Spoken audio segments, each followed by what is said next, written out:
ಫಲಿತಾಂಶ ಯೂಸರ್ ಒಂದೇ, ಬಳಕೆದಾರ ಮಾತ್ರ. ಕಂಪ್ಯೂಟರ್ ಕಂಪ್ಯೂಟರ್ ಯಾವ ಎರಡರ ಮಧ್ಯವರ್ತಿಯಾಗಿ ಕೆಲಸವನ್ನ ಮಾಡತ್ತಂತ ಹೇಳಿ ಪ್ರಶ್ನೆ. ಆಪ್ಷನ್ ಎ ಅಂತಿದ್ದೀರಾ, ಯೂಸರ್ ಅಂಡ್ ಹಾರ್ಡ್ವೇರ್. ಅವರು ರಾಜಾವಲಿ ಅವರು. ಎಲ್ಲರಿಗೂ ನಮಸ್ಕಾರ. ಸಿರಿ ಸ್ಟಡಿ ವ್ಲಾಗ್ಗೆ ನಿಮ್ಮೆಲ್ಲರಿಗೂ ಸ್ವಾಗತ. ಭಾಳಷ್ಟು ದಿವಸಗಳ ನಂತರ ನನ್ನ ಸ್ಟಡಿ ವ್ಲಾಗನ್ನು ನಿಮ್ಮ ಜೊತೆ ಶೇರ್ ಮಾಡ್ಕೊಳಕ್ತೀನಿ. ಎಲ್ಲರಿಗೂ ಕೂಡ ಕ್ಷಮೆ ಕೇಳ್ತಾ ಈ ವ್ಲಾಗನ್ನು ಸ್ಟಾರ್ಟ್ ಮಾಡ್ತೀನಿ. ನನ್ನ ಬೆಳಿಗ್ಗೆ ಕೆಲಸದೊಂದಿಗೆ ಕೆಲವೊಂದಿಷ್ಟು ವಿಡಿಯೋಸ್ಗಳನ್ನು ನೋಡಿಕೊಂಡು ಮತ್ತು ಈಗ ಮಧ್ಯಾಹ್ನದ ಹೊತ್ತಿನಲ್ಲಿ ಆಲ್ಮೋಸ್ಟ್ ಮಧ್ಯಾಹ್ನದ ಟೈಮಲ್ಲಿ 2 ಗಂಟೆ ಮೇಲೇ ಸ್ಟಾರ್ಟ್ ಮಾಡ್ತೀನಿ. 2 ಗಂಟೆ ನಂತರ ಅಂದರೆ 2:15ಕ್ಕೆ ಹಂಗೆ ಸ್ಟಾರ್ಟ್ ಮಾಡ್ತೀನಿ. ಯಾಕಂತಂದ್ರೆ 1 ಗಂಟೆ ತನಕ ಕೆಲಸ ಮುಗ್ದಿದ್ರೂ ಕೂಡ 1ರಿಂದ 2 ಗಂಟೆ ತನಕ ಸ್ವಲ್ಪ ಎಡಿಟಿಂಗ್ ಆಗಿರ್ಬೋದು, ಸ್ವಲ್ಪ ರೆಸ್ಟ್ ತೊಗೊಳಕ್ಕೆ ಟೈಮ್ ತೊಗೊಂಡಿರ್ತೀನಿ.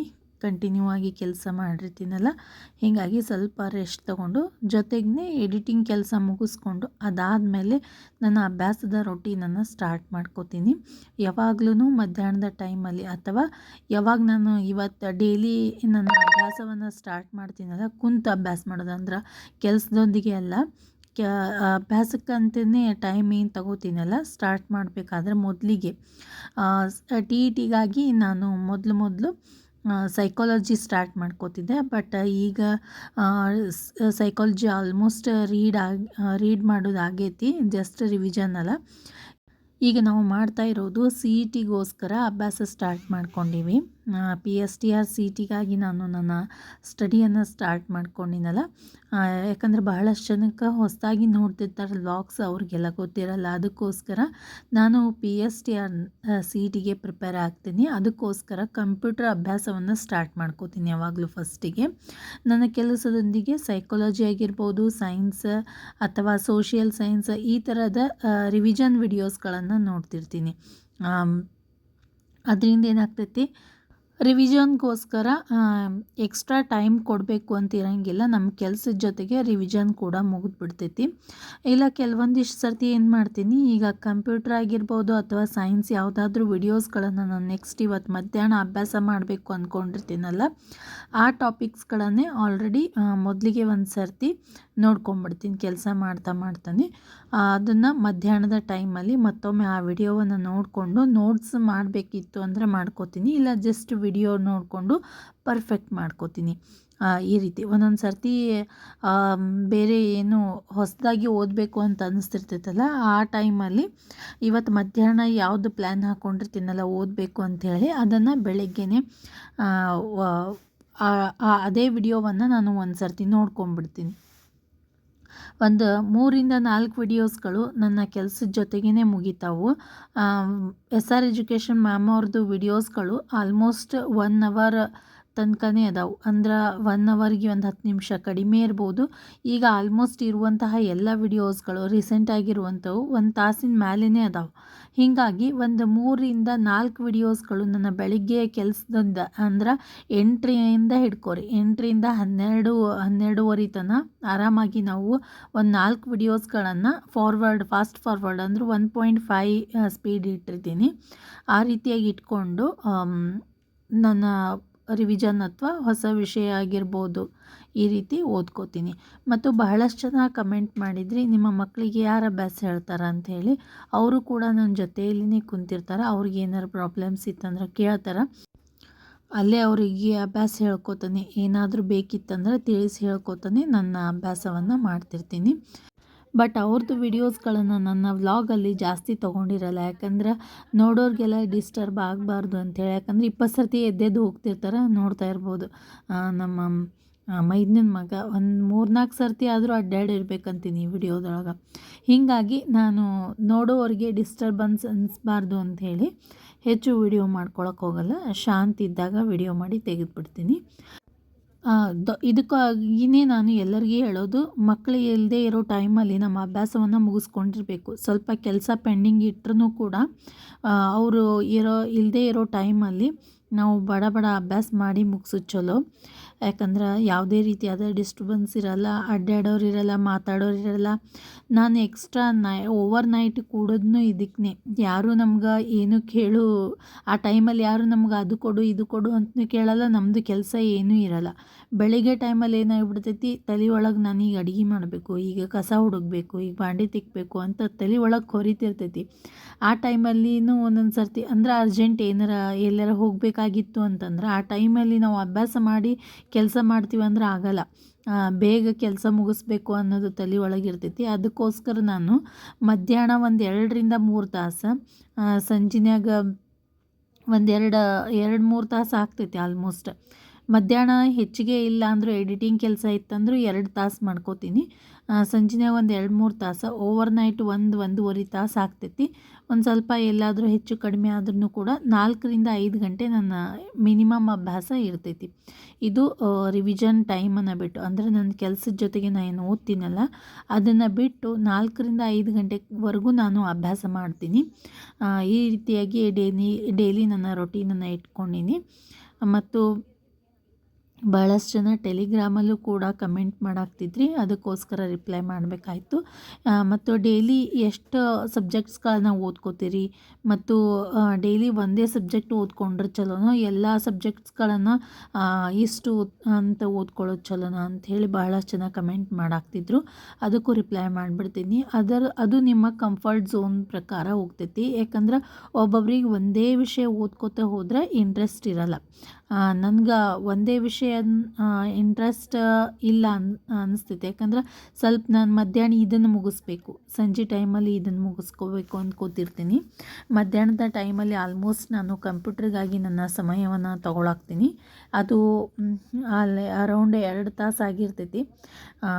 ಅದಾದಮೇಲೆ ಯಾವುದೇ ಹೆಚ್ಚಿನ ವಿಷಯವನ್ನು ಸಣ್ಣದು ಯಾವುದಾದ್ರೂ ಕೆಲವೊಂದಿಷ್ಟು ಒಂದು 15-20 ನಿಮಿಷದ ವಿಡಿಯೋಸ್ಗಳಿರ್ತಾವಲ್ಲ ಅದನ್ನು ನೋಡಿ ಬಿಟ್ಬಿಡ್ತೀನಿ.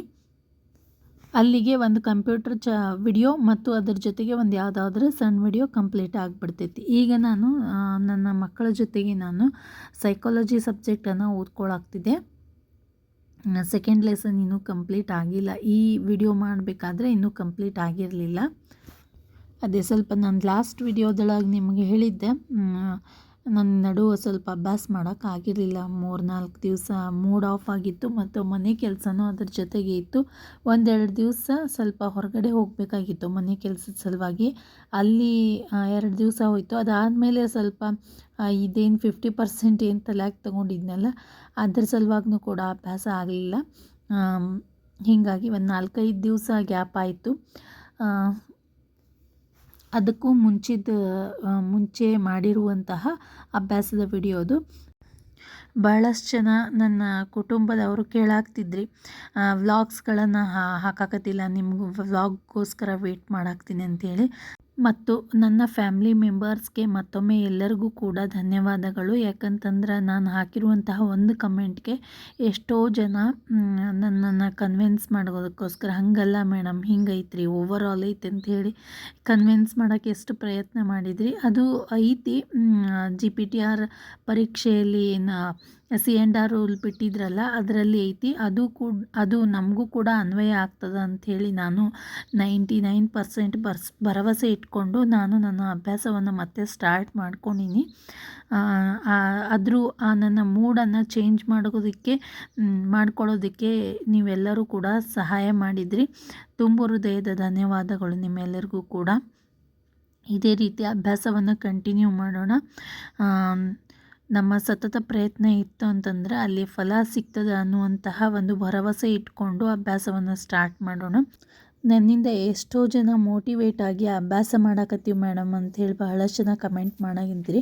ಆ ಎಲ್ಲ ಕಮೆಂಟ್ಸ್ಗಳನ್ನು ನೋಡಿದರೆ ನನಗಂತೂ ಎಷ್ಟು ಖುಷಿ ಆಯಿತು. ಇಷ್ಟೊಂದು ನನ್ನ ವ್ಲಾಗ್ಸ್ಗಳು ಎಫೆಕ್ಟಾಗಿ ಎಲ್ಲರೂ ಕೂಡ ಅಭ್ಯಾಸ ಮಾಡುವಂಗೆ ನನ್ನ ಮೋಟಿವೇಶನ್ ಇರ್ತಾವು ಅಂತ ಅಂದ್ಕೊಂಡು ತುಂಬಾ ಖುಷಿ ಆಯಿತು. ಈ ರೀತಿ ಮೋಟಿವೇಶನ್ ಆಗ್ತೈತಿ ಅಂತಂದರೆ ನಾನು ಡೈಲಿ ವ್ಲಾಗ್ಸ್ಗಳನ್ನು ನಿಮ್ಮ ಜೊತೆ ಶೇರ್ ಮಾಡ್ಕೋತೀನಿ. ಒಂದು ಸ್ವಲ್ಪ ಎಲ್ಲಾದರೂ ಗ್ಯಾಪ್ ಆದ್ರೂ ಕೂಡ ಬಟ್ ಕಂಟಿನ್ಯೂ ಆಗಿ ಇಟ್ಕೊಂಡಿರ್ತೀನಿ. ಮತ್ತು ಬಹಳಷ್ಟು ಜನ ಕೇಳಾಗ್ತಿದ್ರಿ, ನೀವು ಯಾವ ವಿಡಿಯೋಸ್ಗಳನ್ನು ನೋಡ್ತೀರಿ ಶೇರ್ ಮಾಡಿರಿ ಅಂಥೇಳಿ. ಪ್ರತಿಯೊಂದು ವಿಡಿಯೋವನ್ನು ಕೂಡ ನಾನು ಶೇರ್ ಮಾಡ್ಕೊಂಡು ನಿಮ್ಮ ಜೊತೆ ಯಾವುದೂ ಬಿಟ್ಟಿಲ್ಲ. ಅಂದರೆ ನಾನು ಯಾವ್ದು ಅಭ್ಯಾಸ ಮಾಡ್ತೀನಿ ಆ ಎಲ್ಲ ವಿಡಿಯೋಸ್ಗಳನ್ನು ನಿಮ್ಮ ಜೊತೆ ಶೇರ್ ಮಾಡ್ಕೊಂಡಿರ್ತೀನಿ. ಈಗ ನನಗೆ ಸೋಷಿಯಲ್ ಸೈನ್ಸ್ ಅಥವಾ ಸೈನ್ಸ್ ವಿಡಿಯೋ ನೋಡೋದಕ್ಕೆ ಅಥವಾ ಸೈಕಾಲಜಿ ವಿಡಿಯೋಸ್ಗಳನ್ನು ನೋಡೋದಕ್ಕೆ, ಇಲ್ಲಾಂದರೆ ಒಂದು ಎಕ್ಸಾಂಪಲ್ ಆಗಿ ಕಂಪ್ಯೂಟರ್ ಸಬ್ಜೆಕ್ಟನ್ನು ನಾನೀಗ MG ಅಕಾಡೆಮಿಯಲ್ಲಿ ಓದ್ಕೊಳ್ಳೋಗ್ತೀನಿ. ಮೊದಲೆಲ್ಲ ಬುಲ್ಬುಲೆ ಸರ್ದು ಓದ್ಕೋತಿದ್ದೆ. ಎಲ್ಲರೂ ಸ್ವಲ್ಪ ಕಂಪ್ಲೇಂಟ್ ಅಂದ್ರೆ ಅಷ್ಟು ಬಹಳಷ್ಟು ಇಂಗ್ಲೀಷ್ ಯೂಸ್ ಮಾಡ್ತಾರೆ ಮ್ಯಾಮ್, ನಮ್ಗೆ ಯಾವುದಾದ್ರೂ ಬೇರೆ ವಿಡಿಯೋಸ್ಗಳನ್ನು ಸಜೆಸ್ಟ್ ಮಾಡಿರಿ ಅಂಥೇಳಿ. ನಾನು MG ಅಕಾಡೆಮಿ ಅವ್ರದ್ದು ಮೊದಲು ಕೂಡ ನೋಡಿದ್ದೆ, ಬಟ್ ಅವ್ರದ್ದು ಪ್ಲೇಲಿಸ್ಟ್ ಕರೆಕ್ಟಾಗಿ ನನಗೆ ಸಿಕ್ಕಿರಲಿಲ್ಲ. ಹೀಗಾಗಿ ಬಿಟ್ಟು ಬುಲ್ಬುಲೆ ಸರ್ದು ಕಂಟಿನ್ಯೂ ಆಗಿತ್ತು, ಅದನ್ನು ಸ್ಟಾರ್ಟ್ ಮಾಡ್ಕೊಂಡಿದ್ದೆ. ಬಟ್ ಒಬ್ಬರು ಕಮೆಂಟಲ್ಲಿ MG ಅಕಾಡೆಮಿಯವ್ರದ್ದು ತುಂಬಾ ಒಳ್ಳೆಯ ವಿಡಿಯೋಸ್ಗಳದಾವು ಅಂತ ಹೇಳಿದರು. ಅದು ನನಗೆ ಅಲ್ಲಿ ಮತ್ತು ಅದನ್ನು ಚೆಕ್ ಮಾಡಿ ನೋಡಿ ಆ ಪ್ಲೇಲಿಸ್ಟನ್ನು ನಾನು ಕೂಡ ಒಂದು ಸೇವ್ ಮಾಡಿ ಇಟ್ಕೊಂಡ್ಬಿಟ್ಟಿನಿ. ಯಾಕಂತಂದ್ರೆ ಹೊಳೆ ಮುಳೆ ಹುಡ್ಕ್ಯಾಡೋಕ್ಕದು ಸಿಗಲ್ಲ. ಅವ್ರದ್ದು MG ಅಕಾಡೆಮಿ ಒಳಗೆ ಆ ಪ್ಲೇಲಿಸ್ಟ್ ಜಲ್ದಿನೇ ಸಿಗಾಕತ್ತಿದ್ದಿಲ್ಲ ನನಗೂ ಕೂಡ. ಅದನ್ನು ಸೇವ್ ಮಾಡಿ ಇಟ್ಕೊಂಡು ನಿಮಗೂ ಆಲ್ರೆಡಿ ನಾನು ಟೆಲಿಗ್ರಾಮಲ್ಲಿ ಶೇರ್ ಮಾಡೀನಿ. ಆ ಒಂದು ಫುಲ್ ಪ್ಲೇಲಿಸ್ಟನ್ನು ನಾವು ಅಭ್ಯಾಸ ಮಾಡಿದರೆ ಸಾಕು, ಆರಾಮಾಗಿ ಕಂಪ್ಯೂಟ್ರನ್ನು ನಾವು ಕ್ವಶನ್ಸ್ಗಳನ್ನು ಆರಾಮಾಗಿ CETಯಲ್ಲಿ ಫೇಸ್ ಮಾಡ್ಬೋದು. PSTRಗಂದ್ರೂ ಕಂಪ್ಯೂಟರ್ ಟೋಟಲ್ 25 ಮಾರ್ಕ್ಸಿಂದ ಐತಿ. ಹೆಚ್ಚು ಎಲ್ಲರೂ ಲಕ್ಷ ಕೊಟ್ಟು ಓದ್ರಿ, ಪ್ರತಿಯೊಂದು ಪಾಯಿಂಟು ಕೂಡ ಇಂಪಾರ್ಟೆಂಟ್ ಅದಾವೆ ಸರ್ ಹೇಳಿದ್ದು. ಅದೇ ರೀತಿಯಾಗಿ ಬಹಳಷ್ಟು ಜನ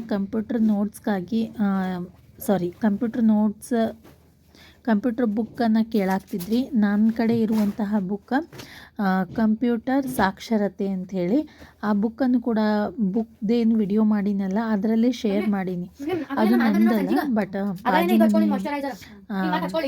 ಬಾಜು ಮನೆಯಲ್ಲಿ ಒಬ್ಬಳು ನನ್ನ ಫ್ರೆಂಡ್ ಅದಾರ, ಅಂದ್ರೆ ಅವರು ಜೂನಿಯರ್, ನನಗಿನ್ನ ಸಣ್ಣವರು, ಕಲೀಲಾಗ್ತಾರೆ. ಅವರು ಸ್ಪರ್ಧಾತ್ಮಕ ಪರೀಕ್ಷೆಗಳಿಗೆ ಅವರು ಪರೀಕ್ಷೆಗಳನ್ನು ಕಟ್ಟಿರ್ತಾರೆ. ಅವ್ರಿಗೆ ಬೇಕಾಗ್ತದಂತ ತೊಗೊಂಡಿದ್ರು. ನಾನು ಒಂದಿಷ್ಟು ದಿವಸಕ್ಕೋಸ್ಕರ ಅದನ್ನು ಇಸ್ಕೊಂಡಿನಿ ಓದ್ಲಕ್ಕಂತ ಹೇಳಿ. ನನಗೆ ಚಲೋ ಅನ್ನಿಸ್ತು, ಅದಕ್ಕೆ ಇಟ್ಕೊಂಡಿನಿ ಅದನ್ನೇ. ಬಟ್ ನಿಮಗೆ ಯಾವುದು ಅನುಕೂಲ ಆಗುತ್ತೋ, MG ಅಕಾಡೆಮಿಯವ್ರದ್ದಾಗಿರ್ಬೋದು ಅಥವಾ ಬುಲ್ಬುಲಿ ಸರ್ದಾಗಿರ್ಬೋದು, ಎರಡೂ ಕೂಡ ಚೆನ್ನಾಗದಾವ ಅಂಥೇಳಿ ಭಾಳಷ್ಟು ಜನ ಕಮೆಂಟ್ ಮಾಡ್ಯಾರ. ಯಾವುದಾದ್ರೂ ತೊಗೋಬೋದು, ಅಥವಾ ಕಂಪ್ಯೂಟರ್ ಸಾಕ್ಷರತೆ ನಾನು ತೊಗೊಂಡಿರುವಂಥದ್ದೇ ತೊಗೋಬೋದು ನೀವು. ಅದಾದಮೇಲೆ ನಾನು ತೊಗೊಂಡಿರುವಂತಹ ವಿಷಯ ಈಗ ಸೈನ್ಸ್. ಆಲ್ಮೋಸ್ಟ್ ಮಧ್ಯಾಹ್ನದ ಟೈಮಲ್ಲಿ ಕಂಪ್ಯೂಟರ್ ಮುಗಿಸ್ಕೊಂಡಿರ್ತೀನಿ. ಸಂಜೆ 7ರಿಂದ ಅಥವಾ 6:30 ಗಂಟೆಯಿಂದ ನನ್ನ ಅಭ್ಯಾಸ ಏನು ಸ್ಟಾರ್ಟ್ ಮಾಡ್ತೀನಲ್ಲ, ಆವಾಗ ಸೈನ್ಸ್, ಸೈಕಾಲಜಿ ಈ ರೀತಿ 2-3 ಸಬ್ಜೆಕ್ಟ್ಗಳನ್ನು ಮುಗಿಸ್ಕೋತೀನಿ. ಈಗ ನಾನು ತೊಗೊಂಡಿರುವಂಥದ್ದು ಸೈನ್ಸ್. 10th ಸ್ಟ್ಯಾಂಡರ್ಡ್ದು ಫಸ್ಟ್ ಪಾರ್ಟಲ್ಲಿ 11th ಲೆಸನನ್ನು ಸ್ಟಡಿ ಮಾಡಾಕ್ತೀನಿ. ವಿದ್ಯುತ್ ಶಕ್ತಿಗೆ ಸಂಬಂಧಪಟ್ಟಂಥದ್ದು. ಫಿಸಿಕ್ಸಲ್ಲಿ ಓಮ್ನ ನಿಯಮಗಳು ಅದೇನು ಬರ್ತಾವಲ್ಲ ಅದ್ರ ಬಗ್ಗೆ ನಾನು ಸ್ಟಡಿ ಮಾಡಾಕ್ತೀನಿ. ಎಲ್ಲವನ್ನು ಕೂಡ ನಾನು ನೋಟ್ಸ್ ನಿಮ್ಮ ಜೊತೆ ಶೇರ್ ಮಾಡ್ಕೋತೀನಿ. ಬಹಳಷ್ಟು ನೋಟ್ಸ್ಗಳನ್ನು ಕೂಡ ಆಲ್ರೆಡಿ ಶೇರ್ ಮಾಡೀನಿ. 8th ಆಗಿರ್ಬೋದು, 7th ಆಗಿರ್ಬೋದು.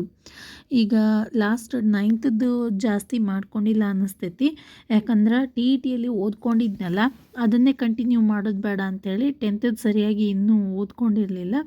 ಅದಕ್ಕೋಸ್ಕರ 10th ನಾನು ಸ್ಟಾರ್ಟ್ ಮಾಡ್ಕೊಂಡಿನಿ. ಈಗ ಆಲ್ಮೋಸ್ಟ್ ಫಸ್ಟ್ ಪಾರ್ಟ್ ಮುಗಿಯೋಕೆ ಬಂದೈತಿ. 10th ಸ್ವಲ್ಪ ಡೀಟೇಲಾಗಿ ಓದಬೇಕು. 10th ಸ್ಟ್ಯಾಂಡರ್ಡ್ದು ಪ್ರತಿಯೊಂದು ಲೈನು ಕೂಡ ಇಂಪಾರ್ಟೆಂಟ್ ಅದಾವು. ಅದಕ್ಕೋಸ್ಕರ ಹೆಚ್ಚು ಟೈಮ್ ಹೋಗಲಿ. ಬಟ್ ಎಕ್ಸಾಮ್ ಅಪ್ಲಿಕೇಶನ್ ಬಿಡೋಕ್ಕಿಂತಲೂ ಮುಂಚೆ ಮುಗೀತಂದ್ರೆ ಸಾಕು. ಆಮೇಲೆ ಎಕ್ಸಾಮ್ ಟೈಮಲ್ಲಿ 1 or 2 ಟೈಮ್ ನಾವು ರಿವಿಷನ್ ಮಾಡ್ಕೊಳಕ್ಕೆ ಬರ್ತೈತಿ. ಈ ರೀತಿ ಬೆಳಿಗ್ಗೆ ನನ್ನ ಕೆಲಸದೊಂದಿಗೆ ಅಭ್ಯಾಸ ಸ್ಟಾರ್ಟ್ ಮಾಡಿಕೊಂಡು ಮಧ್ಯಾಹ್ನದ ಟೈಮಲ್ಲಿ ಕಂಪ್ಯೂಟರ್ ಮತ್ತು ಸಂಜೆಯ ಟೈಮಲ್ಲಿ 6:30ಯಿಂದ ನನ್ನ ಸೈನ್ಸ್ ಮತ್ತು ಸೈಕಾಲಜಿ ಸ್ಟಡಿಯನ್ನು ಪೂರ್ತಿಯಾಗಿ ಮುಗಿಸ್ಕೊಂಡಿನಿ. ಇವತ್ತು 3 ಸಬ್ಜೆಕ್ಟ್ಸ್ಗಳನ್ನು ಇವತ್ತು ಅಭ್ಯಾಸ ಮಾಡಿದ್ದು. ಸ್ವಲ್ಪ ಮಾಡಿದ್ರೂ ಕೂಡ ಪರ್ಫೆಕ್ಟ್ ಆಗಿರಬೇಕು ನಮ್ಮ ಕೆಲಸ. ಆ ರೀತಿ ನಮ್ಮ ರೊಟೀನನ್ನು ಇಟ್ಕೊಳ್ಳೋಣ. ಈ ವಿಡಿಯೋ ಇಷ್ಟ ಆಗಿತ್ತು ಅಂದರೆ ಲೈಕ್ ಮಾಡಿರಿ, ನಿಮ್ಮ ಫ್ರೆಂಡ್ಸ್ ಮತ್ತು ಫ್ಯಾಮಿಲಿ ಜೊತೆ ಶೇರ್ ಮಾಡ್ಕೊರಿ. ಹಾಗೆ ನನ್ನ ಚಾನಲ್ಗೆ ಸಬ್ಸ್ಕ್ರೈಬ್ ಮಾಡ್ಕೊಂಡು ನೋಡಿರಿ. ಈ ವಿಡಿಯೋವನ್ನು ನೋಡಿದ್ದಕ್ಕೆ ನಿಮ್ಮೆಲ್ಲರಿಗೂ ಕೂಡ ತುಂಬ ಹೃದಯದ ಧನ್ಯವಾದಗಳು.